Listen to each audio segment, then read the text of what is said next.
hingga dengan rahmatnya, anugerah dan karunia-Nya kita bertemu kembali dalam majelis kita setelah dalam beberapa waktu kita tidak bertemu. Dan tentu saja pertemuan kita adalah pertemuan yang kita harapkan adanya sakinah, rahmat dan liputan dari para malaikat, di mana kita berkumpul dalam majelis saling mengingatkan dalam kebaikan, saling mengajak dalam kesabaran. Dan pembahasan kita adalah tentang kitab sifat salat Nabi sallallahu alaihi wasallam, sifat atau cara salat Nabi sallallahu alaihi wasallam, kannaka taraha, seperti yang engkau lihat dari takbir hingga salamnya. Dan alhamdulillah kita pun telah menyelesaikan perkara seputar qiraah atau bacaan dalam salat, dimulai dengan bacaan doa iftitah, kemudian setelah itu ta'awudz, mengucapkan Allahumma inni a'udzu billahi as-sami'il 'alim minasyaitonir rajim min hamzihi wa nafthihi wa nafthihi, atau bentuk ta'awudz yang semisalnya. Dan setelah itu kita membaca basmalah tentu saja sebelum memulai Al-Fatihah. Ini pembahasan yang terakhir adalah tentang bacaan basmalah dalam Al-Fatihah. Boleh ada perkara yang disyariatkan, hanya saja bahwa disyariatkan dalam bentuk sir, tidak dalam bentuk jahar, karena inilah riwayat-riwayat yang sahih, riwayat-riwayat yang kuat dari keterangan Nabi sallallahu alaihi wasallam. Nah, sekarang kita masuk pada pokok yang baru yang Syekh Al-Albani memberikan judul Al-Qira'atu Ayatan-Ayatan.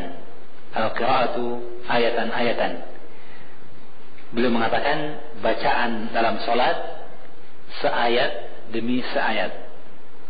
Artinya bahwa disyariatkan dalam bacaan Al-Quran ketika salat adalah membaca sampai ayat tersebut selesai dan berhenti, setelah itu membaca lagi ayat yang berikutnya, tidak menyambung ayat yang ada dengan ayat yang berikutnya. Ya, ini contoh dan sunnah Nabi dalam bacaan Al-Quran. Kata Syekh Al-Albani, kemudian orang yang sholat membaca Al-Fatihah dan memutusnya seayat demi seayat. Artinya setiap selesai ayat, selesai, maka pun berhenti. Bismillahirrahmanirrahim, thumma yaqifu. Beliau membaca Bismillahirrahmanirrahim, kemudian berhenti. Kemudian membaca Alhamdulillahirrabbilalamin, kemudian berhenti. Kemudian Ar-Rahmanirrahim, berhenti. Malik Yaumiddin, berhenti. Demikian seterusnya sampai akhir surat. Dan demikianlah bacaan Nabi sallallahu alaihi wasallam keseluruhannya. Beliau berhenti setiap ujung ayat dan tidak menyambungnya dengan ayat yang sesudahnya. Ya.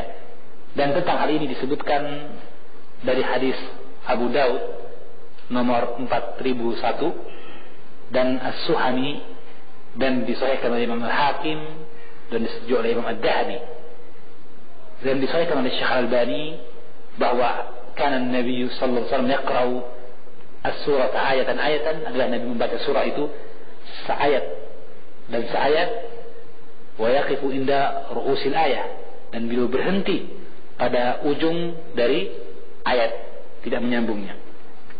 Ya, ini yang sebenarnya sesuai dengan sunnah dari bacaan Nabi. Dan seorang ulama, yaitu Abu Amr Ad-Dani, dalam kitabnya Al-Muqtafa berkata, dan sesungguhnya hadis ini memiliki jalan yang banyak, yang dia merupakan asal dalam masalah ini, dalam masalah bacaan salat. Kemudian beliau mengatakan adalah jamaah min al-a'immatis salifina wal qurra al-madina, adalah sekelompok dari para imam yang terdahulu dan para penghafal Quran yang lampau. Mereka menyukai, yastahibbuna, mereka mensunnahkan untuk berhenti pada ayat-ayat, meskipun ayat tersebut berkaitan dengan ayat berikutnya. Ya. Dan kata Syekh Al-Albani menimpali perkataan Abu Amr Ad-Dani bahwa sesungguhnya sunnah Nabi ini adalah sunnah yang sayang sekali banyak dari para penghafal Quran berpaling dari petunjuk Nabi ini. Ini penghafal Quran, qari, apalagi yang selain qari dari para imam yang mungkin tidak sampai menghafal Quran, tapi dia menguasai beberapa surah dari Al-Quran, tapi akhirnya sayangnya ketika membacakan ayat-ayat Quran sebagai imam, dia pun menyambung ayat yang ada dengan ayat yang berikutnya. Ini menyelisih sunnah Nabi Sallallahu Alaihi Wasallam. Tentu saja melakukannya tidak sampai membatalkan solat, tetapi hendaknya kita mencari yang sempurna dan utama. Apalagi jika dia berkaitan dengan masalah solat yang Rasulullah Sallallahu Alaihi Wasallam senantiasa lakukan dalam sehari semalam, dan para sahabatnya menyaksikan dan menghadiri solat Nabi. Ternyata bacaan beliau seperti itu. Maka ikhwani fiddin rahimakumullah, ini perkara yang hendaknya kita perhatikan pula, bahwa ketika membaca Al-Quran, kita membaca hendaknya berhenti pada ujung ayat, ya. Yang sering terjadi misalnya itu pada bentuk-bentuk istisna, ya, seperti misalnya pada surah Al-Fajr, ya, dalam surah Al-Qadr, ya, inna anzalnahu fi lailatul qadar. Pada ayat yang terakhir atau dua ayat yang terakhir, salamun hiya hatta matla'il fajr, ya, sebelumnya apa?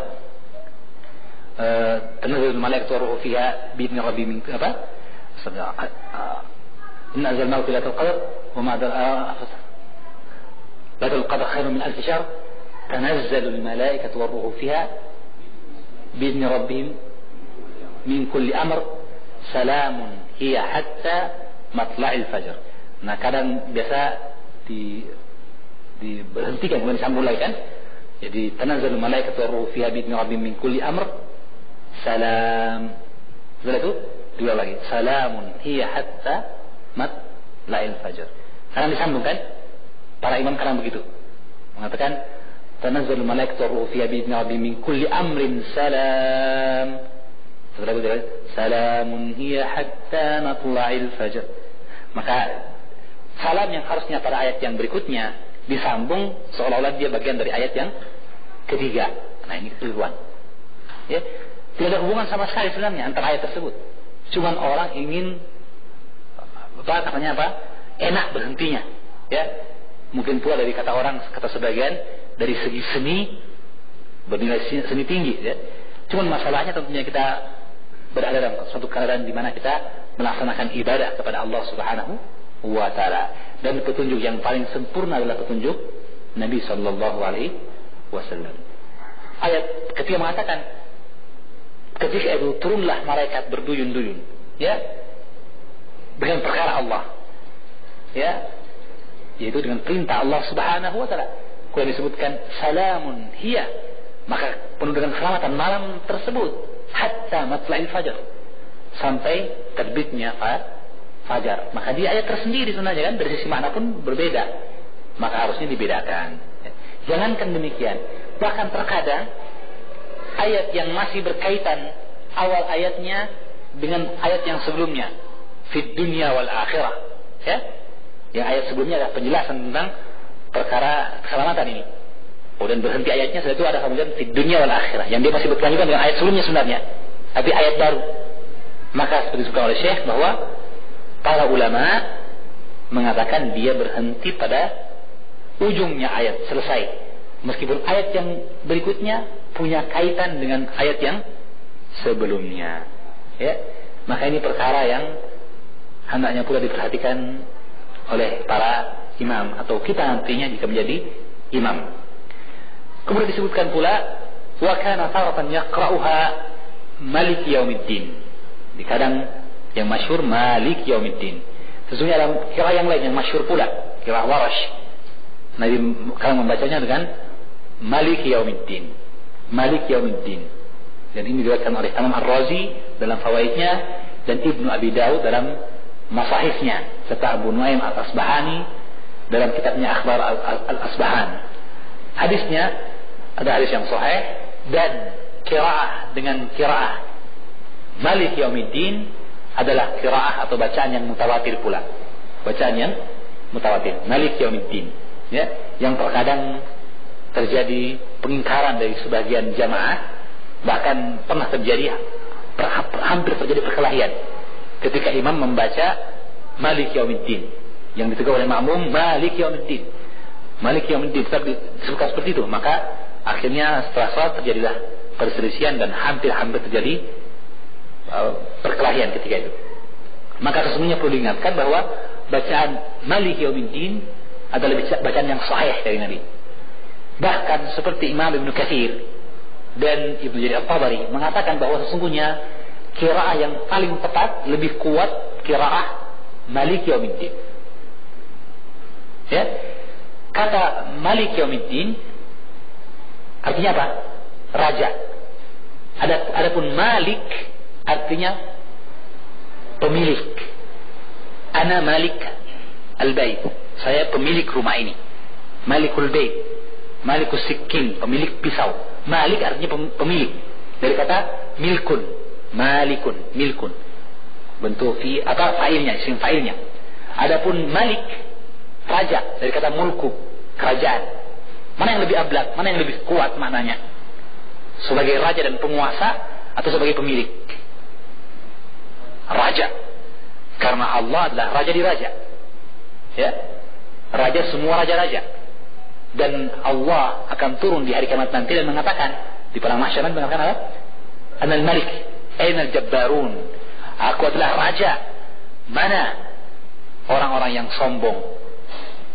Ya, maka Malik, kata Malik, ya, pendek, Malik Yaumiddin ini lebih ablak, lebih terang, lebih kuat, lebih umum, menunjukkan kekuasaan yang umum, yang total dari Allah Subhanahu wa taala, sehingga Ibnu Jarir At-Tabari dan Ibnu Katsir dalam tafsirnya mengatakan dia bacaan yang lebih kuat. Ya. Tentunya bukan berarti salah yang membaca Malik Yaumiddin. Sama-sama benar. Sama-sama benar dan tidak perlu dijadikan pertentangan. Ya. Abdullah bin Mas'ud, Umar bin Khattab radhiyallahu ta'ala anhu pernah mendapatkan seseorang yang membaca bacaan tidak seperti yang dibacanya. Maka ia pun membawanya kepada Rasulullah dan mengatakan, ya Rasulullah, orang yang membaca seperti sesuatu yang tidak engkau ajarkan kepadaku. Maka Nabi merintahkan keduanya untuk membaca. Setelah Nabi mendengarkan, Rasulullah bersabda, kilakuma muhsin, kalian berdua benar. Aku ajarkan kepada bacaan seperti ini dan kepada dia bacaan seperti itu. Jadi dia perkara yang tidak perlu dipertentangkan. Ya, wallahu a'lam bishawab. Jadi adalah Nabi kadang membaca Malik Yaumiddin. Hanya di sini para ulama mengatakan bahwa sesungguhnya Malik Yaumiddin itu bacaan Warash. Yang ma'ruf kita baca dalam sholat, Maliki Yaumiddin, itu bacaan dari Hafs, ya, bacaan Hafs yang dia masyhur, ya. Dan sebagian ulama mengatakan bahwa barang siapa membaca dan qiraah Warash itu Malik Yaumiddin, maka semua bacaannya dalam sholat tersebut haruslah sesuai dengan qiraah Warash pula. Dan ini sulit, ya, karena qiraah Warash ini berbeda. Orang yang tidak tahu akan menyangka ini bukan dari Al-Quran. Ya, salah seorang di antara ustadz yang cukup luas pengetahuannya tentang hal ini itu Ustadz Abdul Amin yang baru datang ke Ujung Pandang, tapi sekarang sudah kembali ke Jawa. Beliau sangat luas pengetahuannya seputar masalah qiraah, karena sempat belajar tentang qiraah ini kepada para masyayikh. Maka jika beliau kadang membaca dalam sholatnya Malik Yaumiddin, maka pasti ada bacaan yang tidak pernah kita dengar dalam bacaan surah berikutnya. Ya, itu sesuai dengan qiraah Warash, yang juga ada bentuknya dalam bentuk mushaf yang dia qiraah juga dari Nabi SAW, sah dari Nabi. Kata Nabi, unzil Al-Quran ada sab'ati ahrufin. Al-Quran diturunkan dengan tujuh huruf, ya. Maka kalau dibaca Malik Yaumiddin, maka seseorang yang membacanya membaca pula qiraah Warsh yang lain dalam surah yang dibacanya. Dan ini menuntut adanya pengetahuan tentang hal ini, ya kan? Jadi ini yang perlu kita ingatkan tentang masalah Malik Yaumiddin. Maka karena itu yang sering kita dengarkan adalah bacaan Malik Yaumiddin. Karena itu bacaan Hafs yang umum, ya, yang umum diketahui, ya. Dan tidak semua orang mengetahui bacaan Warsh, hanya tertentu saja, ya. Oleh karena itu kalau kita baca Malik Yaumiddin, ada konsekuensi baca pula untuk surah-surah yang lainnya, dan itu tentunya haruslah sudah belajar terlebih dahulu. So, ini tambahan. Sekarang kita masuk kepada perkara yang penting dalam masalah sholat ini, yaitu tentang bacaan Al-Fatihah, rukun dan keutamaannya. Rukniyatu Al-Fatihah wa fadailuha. Rukunnya Al-Fatihah dan keutamaannya. Ya, setelah disebutkan sifat qiraah, cara membacanya, metodologi dalam membaca Al-Quran, ya, maka kemudian dijelaskan oleh Syekh tentang apa bacaan yang harus dibaca dalam solat ini. Adalah Nabi sallallahu alaihi wasallam yu'azzimu min sya'ni hadhihi surah. Beliau mengangkat kedudukan dari surah ini hingga beliau bersabda, la salata liman lam yaqra bi Fatihatil Kitab. Tidak sah salat bagi orang yang tidak membaca Al-Fatihah fasaidan dan selebihnya. Fasaidan dan selebihnya itu surah. Ya, tentu saja para ulama bersepakat bahwa yang rukun dan wajib adalah Al-Fatihah. Adapun fasaidannya maka tidak. Adapun surah maka dia sifatnya bukanlah merupakan rukun, ya, karena dia tambahan dalam sebagian riwayat hadisnya Sahih Bukhari Muslim. Dalam sebagian lafaz disebutkan la tujzi'u salatu la yaqra'u ar-rajulu fiha bi Fatihatil Kitab. Tidaklah cukup salat seseorang yang tidak membaca padanya surah Al-Fatihah. Tidak cukup, berarti apa? Tidak sempurna, ya, tidak sah. Juga kadang Nabi bersabda, man shalla salatan lam yaqra fiha bi Fatihatil Kitab fa hiya khidajun baru tamam. Barang siapa yang salat tidak membaca Al-Fatihah, maka dia khidaj artinya terputus, terpotong, ya. Fa hiya khidaj tiga kali dia mengulang menunjukkan penegasan ghairu tamam, tidak sempurna. Tidak sempurna. Dan dalam hadis Abu Hurairah Rasulullah bersabda, qala Allah tabaraka wa ta'ala, sesungguhnya Allah telah berfirman dalam hadis qudsinya, qasamtu as-salata baini wa baina 'abdi nisfain. Aku telah membagi salat antara aku dengan hambaku dua bagian. Fa nisfuha li wa nisfuha li 'abdi. Maka setengahnya untukku dan setengahnya bagi hambaku. Wa li 'abdi ma sa'ala, dan bagi hambaku apa yang dimintanya. Kemudian berkata Rasulullah, iqra'u, bacalah. Yaqulul abdu alhamdulillahi rabbil alamin. Sang hamba mengatakan alhamdulillahi rabbil alamin. Maka Allah pun berfirman, hamadani abdi, hambaku telah memujiku. Maka berkata hamba ar-Rahmanir Rahim, berkatalah Allah, asna alayya abdi, hambaku memujiku. Dan berkata hamba, Malik Yaumiddin, maka berkata Allah, majjadani abdi, hambaku telah menyanjung aku. Maka berkatalah sang hamba, iyyaka na'budu wa iyyaka nasta'in. Maka berkatalah Allah, fahadihi baini wa baina abdi, maka ini antara aku dan hambaku. Wa li abdi ma sa'ala, dan bagi hambaku apa yang dimintanya. Jadi selesai bagian Allah, di mana kita menyanjung dan memuji Allah. Maka ketika kita minta iyyaka na'budu, hanya kepadamu lah kami menyembah ya Allah, wa iyyaka nasta'in, dan kepadamu kami mohon pertolongan. Maka berkatalah Allah, nah, ini adalah bagian dari hambaku. Apa yang diminta akan aku berikan. Maka berdoalah kita, ihdinas siratal mustaqim, siratal ladzina an'amta 'alaihim, ghairil maghdubi 'alaihim waladdallin. Maka berkatalah Allah, haula'i li 'abdi wa li 'abdi ma sa'ala. Itulah permintaan hambaku, dan bagi hambaku apa yang dia minta. Allah akan kabulkan permintaannya. Menunjukkan kepada kita bahwa dia adalah kedudukan yang tinggi dari surah Al-Fatihah di sini. Sehingga seorang yang sholat, fa innama yunaji rabbahu, dia sedang bermunajat dengan Allah. Setiap kali dia membaca Al-Fatihah, setiap kali pula Allah akan menimpali ucapannya, dan bahkan kemudian akan menjamin terpenuhinya permintaan.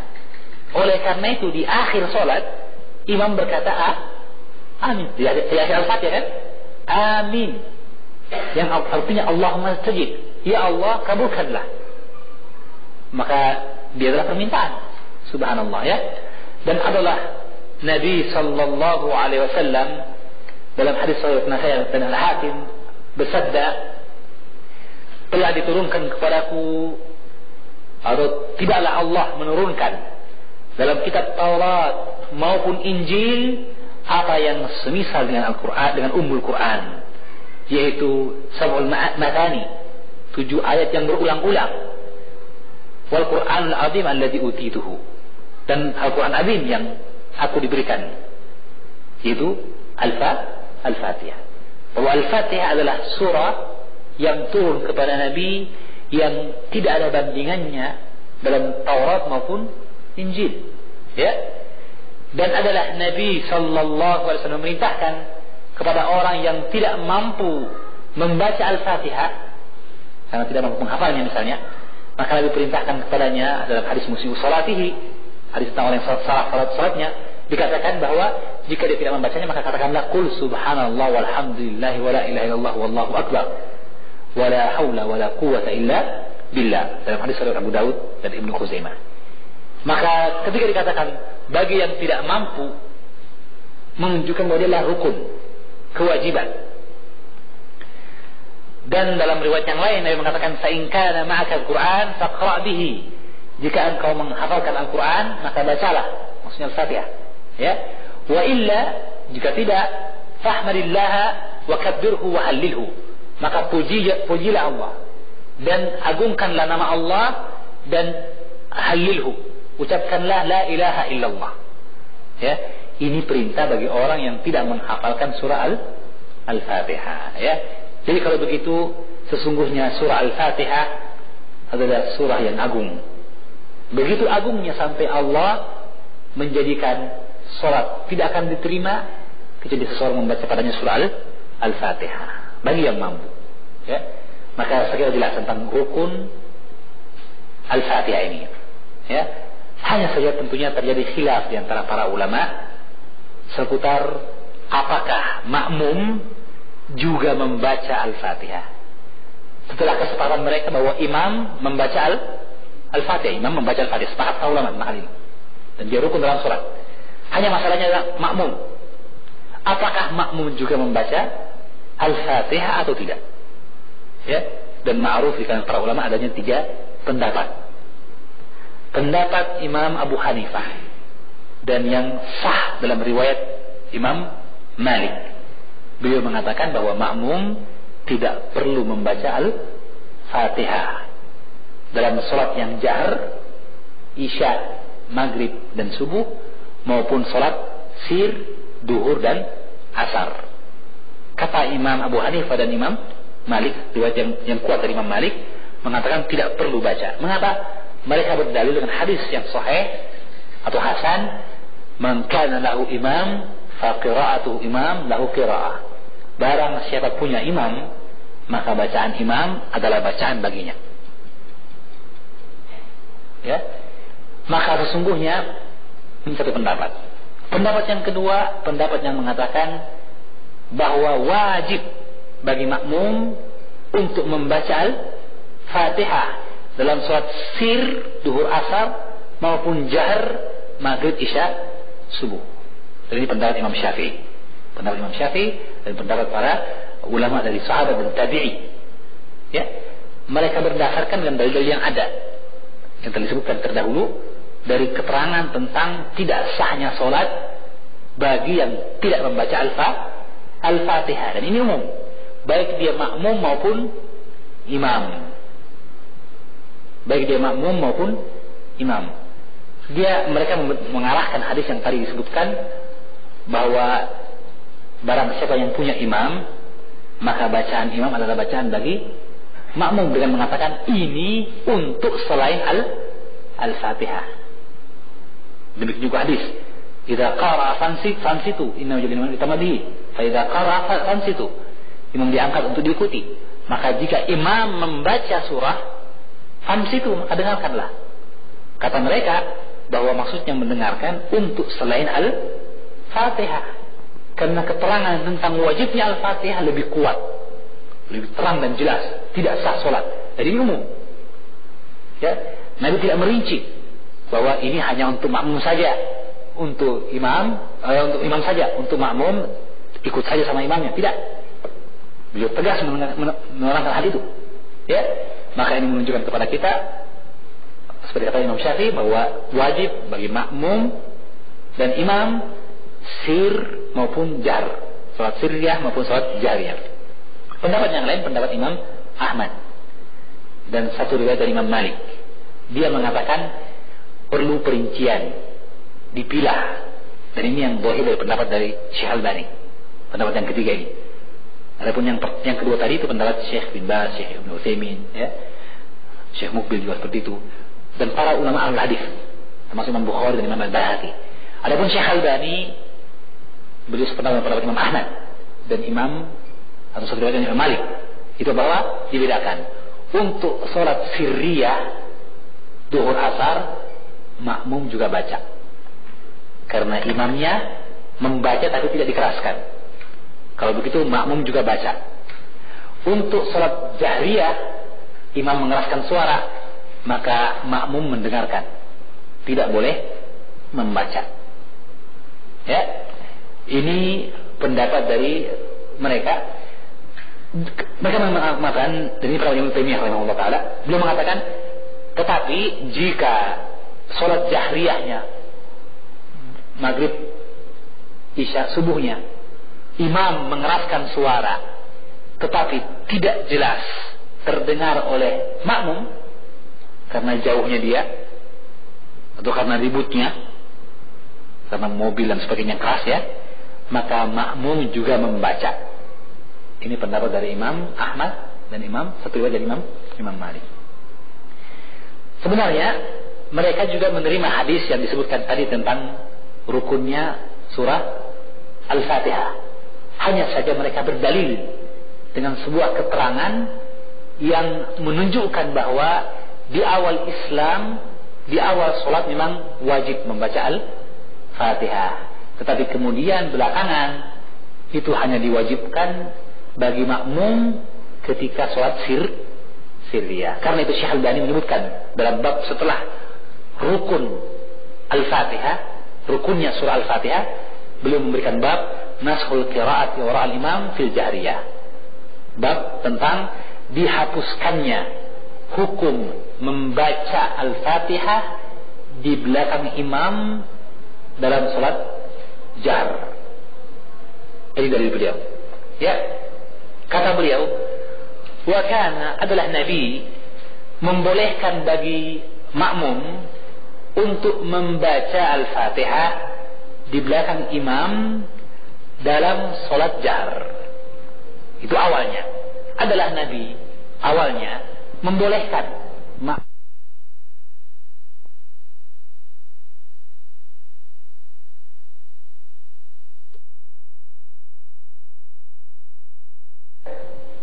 dasarnya adalah apa yang diriwayatkan tatkala beliau sholat subuh dan membaca Al-Fatihah, fataqul ala al-qira'ah, maka terasa berat bagi beliau bacaan sholat, terasa berat, ya.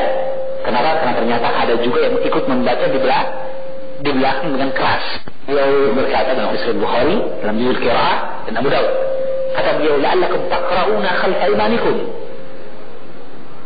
Jadi Nabi membaca Al-Fatihah terasa berat bagi beliau. Maka setelah sholat dia mengatakan, sepertinya atau mungkin kalian membaca Al-Fatihah di belakang imam kalian, membaca bacaan di belakang imam kalian. Qulna, kami pun berkata, na'am, hadza, betul wahai Rasulullah, hadza, itu kami baca dengan cepat, kami ikuti imam dengan cepat. Ya, kata Nabi, la taf'alu, jangan melakukan itu, illa ayyaqra ahadukum bi Fatihil kitab, fa innahu la salata liman lam yaqra biha. Kata Nabi, jangan lakukan itu, jangan ikut membaca bersama imam meskipun cepat, jangan, ya, kecuali untuk surah Al-Fatihah, karena tidak ada solat atau tidak ada solat bagi yang tidak membaca Al-Fatihah. Jelas di sini berarti Nabi perintahkan bahkan, ya, salat fajar, salat apa dia? Sirriyah atau jahriyah? Salat fajar jahriyah, imam mengangkat suaranya. Dan Rasulullah ketika itu melarang jamaah makmum untuk mengangkat suaranya pula, ya, mengeraskan suaranya untuk membaca Al-Fatihah, membaca surah di belakang imam, kecuali untuk Al-Fatihah. Dan ditegaskan bahwa tidak sah salat tanpa membaca Al-Fatihah. Ini menunjukkan rukunnya Al-Fatihah. Kemudian kata Syekh Al-Albani, namun kemudian Rasulullah melarang dari bacaan tersebut, melarang dari bacaan tersebut berdasarkan riwayat di mana Rasulullah insarafa min salatil jahr, min salatin jahra fiha bil qira'ah. Suatu ketika beliau selesai dari salat yang beliau menjaharkan bacaannya, dan sebuah riwayat kerja salat subuh lagi keraskan suaranya, beliau berhenti dari itu, selesai dari salat itu beliau berkata, hal qara'a ma'i minkum ahadun hanifa, adakah orang di antara kalian membaca surah bersamaku tadi? Faqala rajulun na'am, kata seorang, ya wahai Rasulullah, aku baca. Kata Nabi, inni aqulu mali unazir, sesungguhnya aku berkata, mengapa aku disaingi, mengapa aku disaingi. Demikian perkataan Nabi, menunjukkan bahwa Nabi tidak senang untuk disaingi, ya. Ya, sesungguhnya pada bentuk persaingan ini maksudnya apa nih? Ya, ada dua kemungkinan. Persaingan maksudnya Nabi membaca, kemudian orang tadi juga membaca diam-diam, sir, ya, itu kesannya. Tidak bersama. Apa yang kedua, Nabi membaca Al-Fatihah dan orang di belakang tadi membaca dengan keras pula. Ingat, cuma satu orang, ya, keras pula.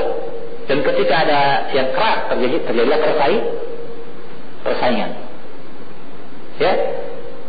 Nah, wallahu a'lam bishawab, zahirnya Syekh Al-Albani memahami yang pertama, ya, bahwa Rasulullah baca keras, sedangkan orang tadi baca dalam hati atau perlahan, yang Nabi larang dan mengatakan, mengapa saya disaingi? Dan pemahaman ini dibantah oleh para ulama yang lainnya. Kenapa? Kata mereka, persaingan terjadi jika sama-sama mengangkat suara. Adapun orang lain dalam hatinya atau sekedar dia dengarkan untuk dirinya, bukanlah persaingan. Dan ini yang kuat, wallahu a'lam bishawab. Sehingga hadis ini menunjukkan larangan Nabi bagi orang yang membaca keras juga. Jelas, ya? Tafsir yang kedua yang tepat. Adapun Syekh Al-Albani memahami tafsir yang pertama. Mengapa? Karena beliau berdalil dengan tambahan dalam sebagian riwayat.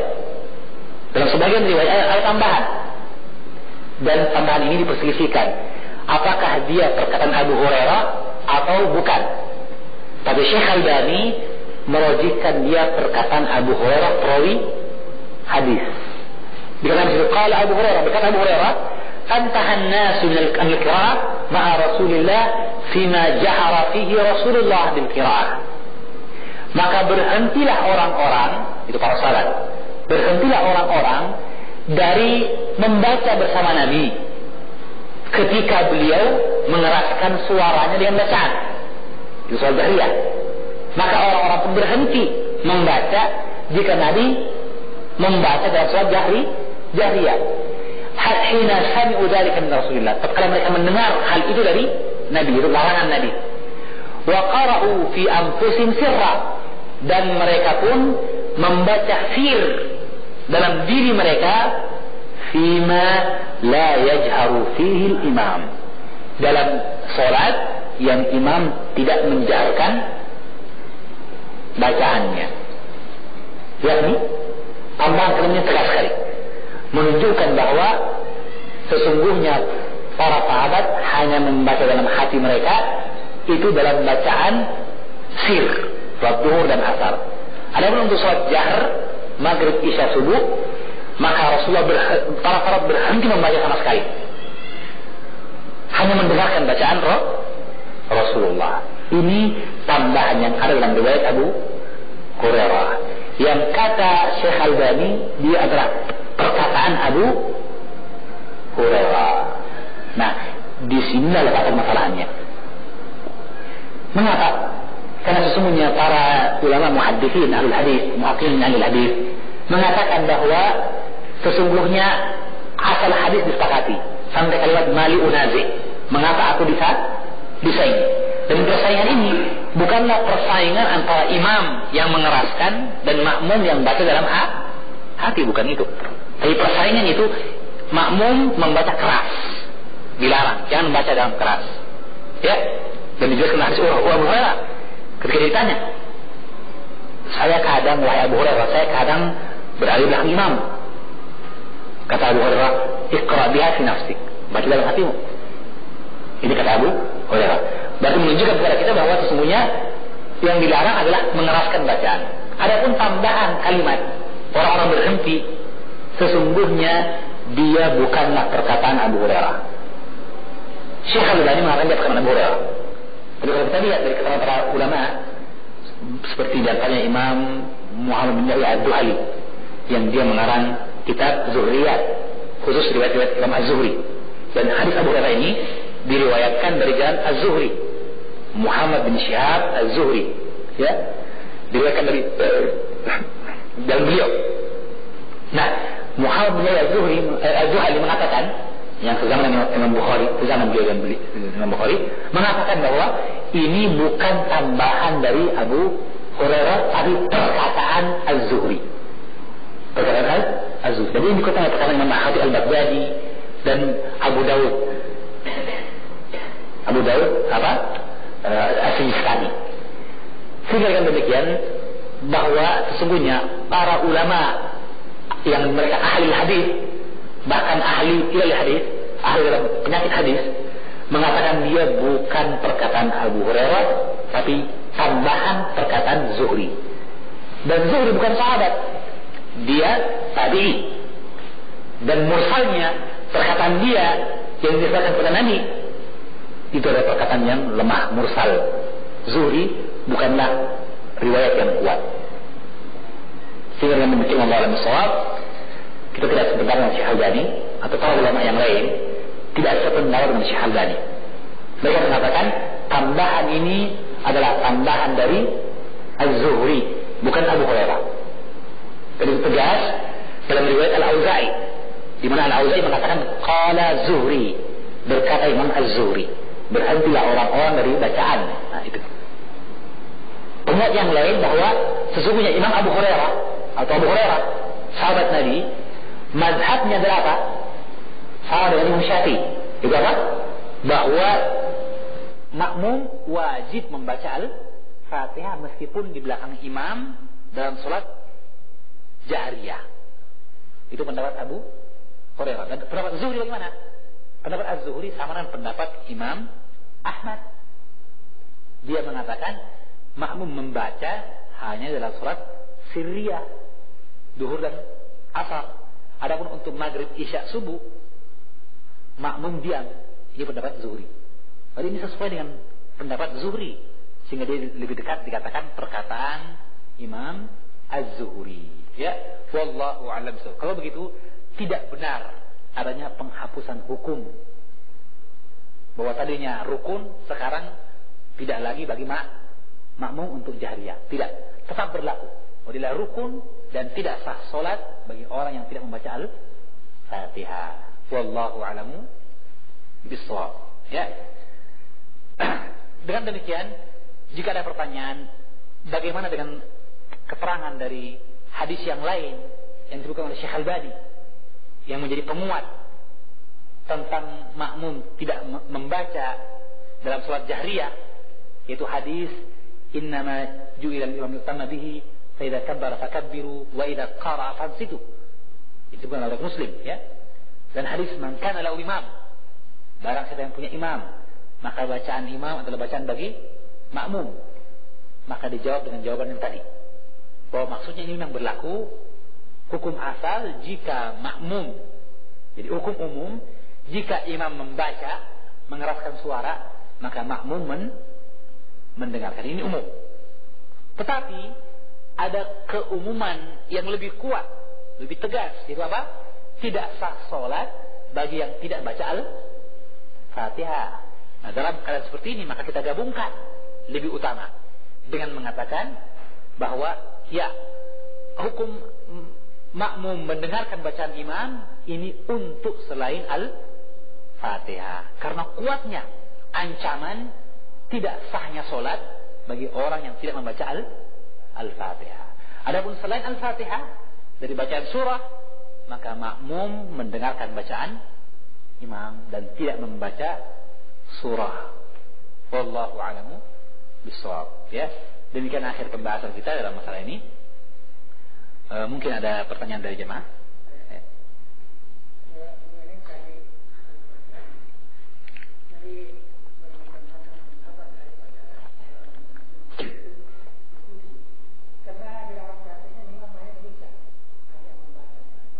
Bagus sekali dari Bapak ini. Pertama tentang ketegasan. Mana sebenarnya yang kuat dari keterangan yang disebutkan tadi? Wallahu a'lam bishawab. Yang kita lihat adalah yang kuat dari pendapat para ulama tentang rukun dan wajibnya membaca Al-Fatihah bagi imam dan makmum untuk sholat sirriyah maupun jahriyah. Kenapa? Karena keterangan tentang tidak sahnya sholat jika tidak membaca Al-Fatihah lebih terang dan keras, ancamannya lebih berbahaya. Kalau begitu makmum membacanya, meskipun sholat jahriyah, apalagi sholat sirriyah yang mungkin lebih luas dalam hal ini, ya. Artinya semua ulama kecuali Abu Hanifah menerima hal itu. Ini pertama. Jadi kita baca seperti ini. Adapun keterangan tentang pendapat dari Syekh Albani, maka kita makan itu pendapat yang beliau lihat. Namun jumhur dari muhaqqiqin, dari ahlul hadis, mereka jelas-jelas menunjukkan tentang kuatnya pendapat Imam Syafi'i yang melihat wajibnya tersebut.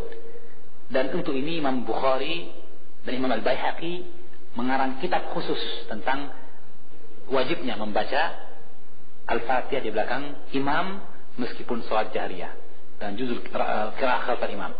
Kemudian yang kedua, kalau memang dia diwajibkan bagi makmum, di mana tempat yang dia membacanya? Maka dari keterangan para ulama ada 3 tempat yang disebutkan. Yang pertama adalah bersamaan dengan imam ketika dia membaca Al-Fatihah. Membaca Alhamdulillahirabbil alamin, kita mengatakan Alhamdulillahirabbil alamin, Ar-Rahmanir Rahim, ya, maka bersama dengan imam. Yang kedua dalam saktah, itu diamnya imam, baik dia diam ketika iftitah atau dia diam ketika setelah waladhdallin amin dan akan membaca surah, ya.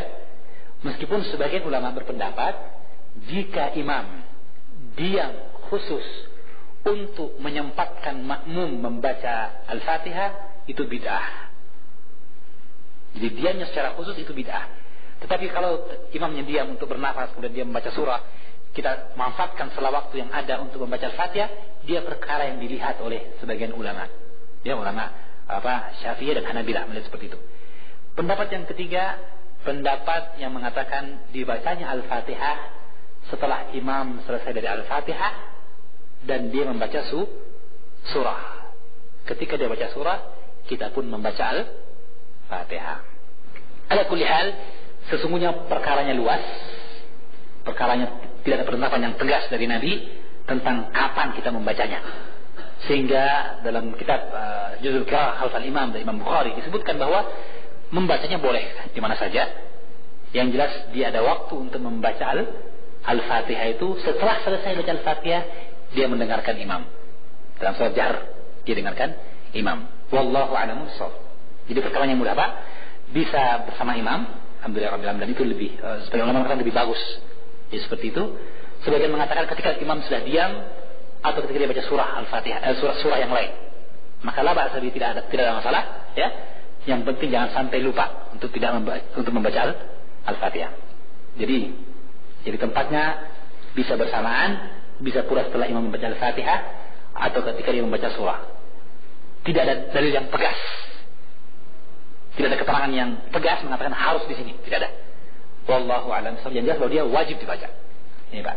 Yang ketiga, yang terakhir adalah bahwa bagaimana jika masalah bacaan, imam menyambung bacaannya dengan surah yang lain dan sebagainya. Sebenarnya ini akan dibahas nanti Pak.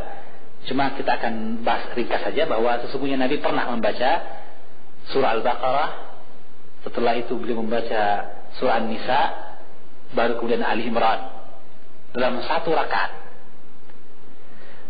Sehingga dengan demikian para ulama mengatakan sebenarnya dalam satu rakaat saja kita boleh membaca meskipun lebih dari satu surah sampai habis. Misalnya ada yang baca Al-Alaq pada rakaat pertama, selesai Al-Alaq dia langsung baca surah yang lain lagi, itu boleh. Dengan dasar Nabi pernah melakukannya. Ya, dan bukanlah pula keharusan adanya urutan. Bahwa kalau baca ayat yang surah pertama, surah kedua Al-Baqarah, harus lanjutannya nanti surah Ali Imran yang ketiga, tidak mesti. Terbukti Nabi membaca tidak sesuai urutan. Beliau baca surah Al-Baqarah satu rakaat ini. Al-Baqarah, kemudian kata Abdullah bin Mas'ud, saya sangka dia akan mau ruku, ternyata masih baca Ali Imran, An-Nisa dulu. Sudah saya mungkin sampai An-Nisa akhir ini beliau sujud, ruku. Ternyata beliau masuk baca Ali Imran. Urutannya Al-Baqarah, An-Nisa, Ali Imran. Yang belakang terbalik. Yang benar Al-Baqarah, Ali Imran, baru An-Nisa. Ini tidak. Maka menunjukkan tidak wajibnya tartib dalam surah. Boleh seperti itu. Ya. Nah, itu bacaan dalam surah yang selesai. Apakah boleh seseorang membaca satu surah di rakaat pertama, kemudian surah yang lain pula pada rakaat yang kedua, yang berbeda dan tidak mesti urutannya? Boleh juga. Ya. Bahkan boleh membaca surah pada rakaat yang kedua lebih panjang dari rakaat yang pertama. Karena Nabi dalam salatnya, salat Jumat atau salat Id, membaca Sabbih isma rabbikal a'la rakaat pertama, dan rakaat kedua Hal ataka haditsul ghasyiyah. Dan hadis Hal ataka haditsul ghasyiyah lebih panjang dari Sabbih isma rabbikal a'la. Menunjukkan bukanlah syarat harus pertama lebih panjang dari yang kedua, tidak mesti juga. Ya boleh. Nah sekarang bagaimana kalau sebaliknya atau berbeda sekarang? Rakaat pertama satu surah tapi tidak selesai, kemudian disambung surah yang lain pula, maka ini bukanlah perkara yang tidak sama dari Nabi dan bukanlah perkara yang baik. Kenapa? Karena bisa mengkhawatirkan terjadinya pemahaman dari jamaah bahwa surahnya satu surah yang nyambung, padahal dia ada dua surah yang berbeda tapi belum selesai. Wallahu a'lam bishawab, kecuali jika terjadi bentuk kelupaan dari imam. Dia baca surah Al-Baqarah misalnya, baru beberapa surat tiba-tiba dia lupa. Dia usah ingat, tidak bisa juga. Kebetulan jamaah yang lain juga tidak hafal yang lainnya, maka akhirnya dia pindah ke surah yang lain. Nah perpindahannya ini bukan karena sengaja ya, tapi karena dia lupa lupa sambungan ayatnya, atau dilupakan oleh syaitan akan sambungan bacaannya, dan tidak ada yang bisa meluruskan atau menyambungnya. Nah kalau begitu dia pindah ke surah yang berikutnya sebagai bacaan suratnya, tidak mengapa, wallahu a'lam bishawab. Adapun kalau dia sengaja, dikhawatirkan dari iham, dari kesalahpahaman jamaah, disampaikan satu surah yang bersambung pada dua surah yang berbeda. Wallahu a'lam bishawab. Ini mungkin Pak. Jadi tentang kelanjutan masalah qiraah dan pernak-pernik ya, masalah-masalah yang timbul dalam masalah qiraahnya ini akan kita bahas nanti, tentang bentuk-bentuk bacaan Nabi dalam salatnya. dalam sholat maghrib apa yang bisa beliau baca, kemudian bagaimana urutan beliau bacaannya bagaimana, ya, yang menunjukkan kepada kita bahwa sesungguhnya kembalinya kepada ayat dalam surah Al-Muzammil, Allah mengatakan faqra'u ma tayassara minal Qur'an, bacalah apa yang mudah dari Al-Quran. Jadi boleh sebenarnya kita membaca apa yang mudah, asal jangan sampai terjadi kesalahan-kesalahan fatal yang bisa menyebabkan terjadinya kesalahpahaman dari para jamaah. Wallahu a'lam bishawab. Sekian ini yang benar dari Allah Subhanahu wa taala, yang salah dari syaitan, Allah dan Rasulullah tasbih. Subhanakallahumma wa bihamdika asyhadu an la ilaha illa anta astaghfiruka wa atubu ilaik. Wa sallallahu ala nabiyyina Muhammadin wa ala alihi wasallam.